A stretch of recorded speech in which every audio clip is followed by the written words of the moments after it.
members of Skull and Bones, a secret society at Yale. What does that tell us? Not much, because it's a secret. Is there a secret handshake? Is there a secret code? I wish there were something secret I could manifest. 322, a secret number? There are all kinds of secrets, Tim, but one thing is not a secret. I disagree with Skull and Bones, the secret society. It's so secret we can't talk about it. What does that mean for America? The conspiracy theorists are going to go wild. I'm sure they are. I don't know. I haven't seen the web. Number 322?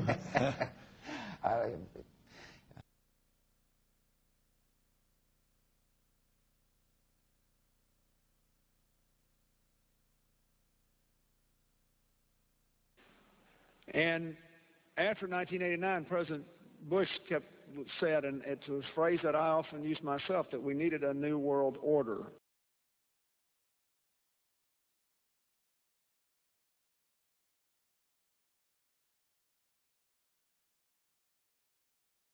In order to enforce this, he talks about a supranational monstrosity that he calls a planetary regime. This means a world empire, a supranational, one-world government that would attempt to control all details of human life. Would start with what he calls the global commons. That is to say, anything that impacts the air, the soil, and the oceans would become the subject of international, supranational intervention. It would be like the IMF on steroids. Instead of just economic life, it would extend to everything. Again, the temperature in your living room, the kind of car you have, the amount you get to eat, whether you have a pet. I mean, minimal details about your everyday life. For individual countries such as the U.S., Holdren recommends a population law which would fix the outer limits of the acceptable population. And again, what happens if you are surplus? What happens if you are declared a useful leader? He doesn't say that so explicitly, but it's clear that you wouldn't fare very well. So one of the features of a population law, in Holdren's point of view, is to regulate the size of the family. And this is what, of course, China did in the post-Mao period, the two-child per family policy. So the hand of the totalitarian state intervenes in the most intimate decisions of the family, and the realm of individual responsibility pretty much ceases to exist. Now, Holdren is willing to do just about anything to, first of all, slow the rate of population increase. That's his first goal. Secondly, to bring population into stasis or equilibrium, zero growth, but then to turn it back and have a decreasing, diminishing world population.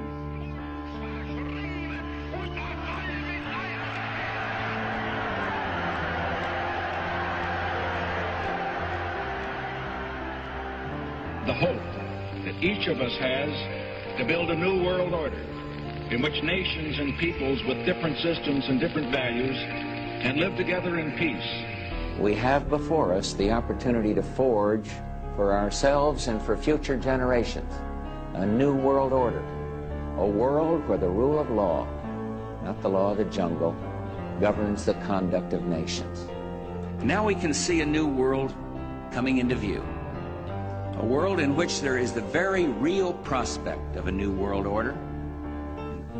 It is a big idea, a new world order, where diverse nations are drawn together in common cause to achieve the universal aspirations of mankind.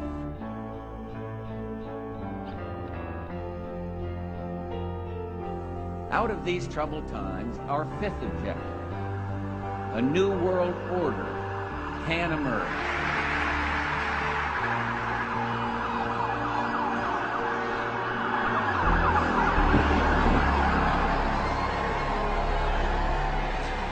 There is a chance for the President of the United States to use this disaster to carry out what his father, a phrase his father used, I think, only once, and hasn't been used since, and that is a new world order.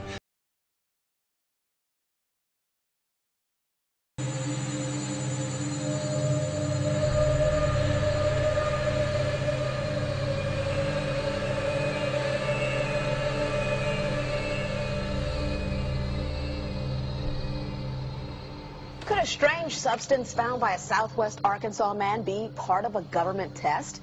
Well, that's the question at the heart of a phenomenon called chemtrails, now getting widespread attention. Well, they say the government is dumping chemicals on us to control or manipulate the weather. And they say the unusual-looking jet trails in the sky are actually chemical-laden chemtrails. People say the government is up there in airplanes spraying all kinds of chemicals to change or manipulate the weather, leaving what you see there, and they call that a chemtrail. So what I look up there and I think are contrails, you're telling me are chemtrails? Yes, that a contrail would be dissipated by now. Aerosol geoengineering looks like it is so cheap that the cost is basically not going to be an issue. That means that implementation decisions will be risk-to-risk decisions. The risk of doing it against the risk of not doing it. And it makes the problem of how we govern it fundamentally harder and different and novel. So I've told you that it's cheap to deliver materials to the stratosphere, and I'm convinced that's true. I don't think that will change. But I think the more we do research, the less easy this will look, the more complicated the environmental effects will look. And that's a good thing, because right now it looks too easy. So I think that if we do more research, we're likely to find out that it's harder and more complicated than we thought, and that the side effects are harder to manage, and that's a healthy outcome that will make it easier to do the management. Of course, the opposite reaction is possible. It's an empirical question, how people will actually react to knowledge about this. Another reaction is to say, if these crazy scientists are so concerned about putting CO2 in the atmosphere, they want to think about these things, then that might actually mean we should be more serious about the risks of CO2 in the atmosphere. And by the way, it's not really a moral hazard, it's more like free riding on our grandkids.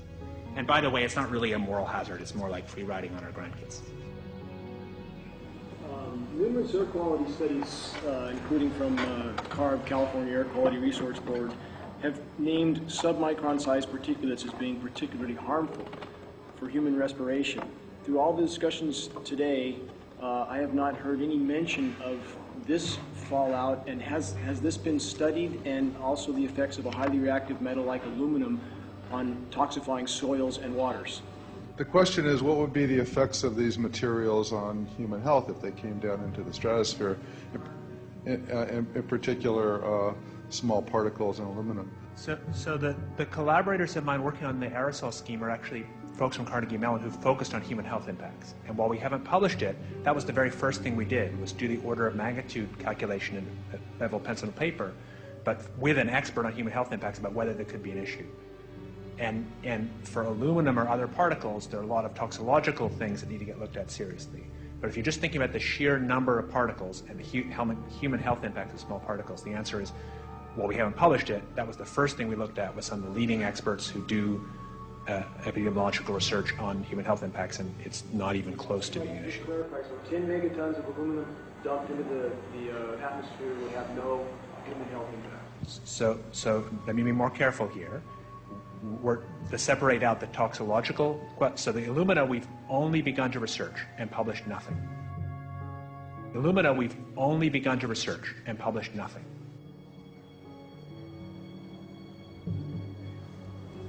Dane looked at him and he said, so you're telling me that spraying 10 to 20 megatons of aluminum, as you said, would have no human health effects? He took a deep breath and he swallowed and he said, let me be more careful here. We haven't done anything serious on alumina, and so there could be something terrible that we'll find tomorrow. We haven't looked at it.